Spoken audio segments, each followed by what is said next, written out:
With Mr. Review, we spring into action with breaking reviews.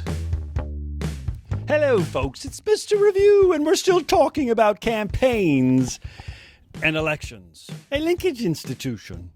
You know, the modern campaign is a whole lot different than when Abraham Lincoln was chopping wood back home saying, "Whoo, I've just been elected president? Ha! Barely knew I was running." The modern campaign is so different.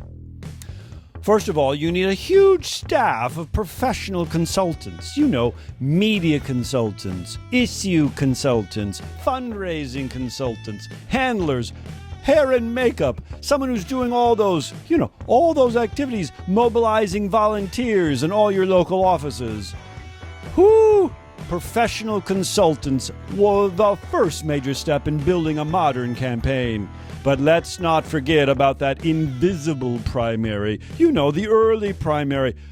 Fundraising. Oh, money, money, money. Billions and billions are spent on the modern campaigns. Presidents alone, over $1 billion. Ooh, how much do we pay on potato chips? Maybe democracy's worth it. Clearly, our modern campaign is more democratic as we allow more and more people to get involved in picking our candidates in the primaries and caucuses. Oh yeah, more democratic means more expensive. I've got to put ads and, volunteer groups in all those 50 states and all those offices and computers and, social media.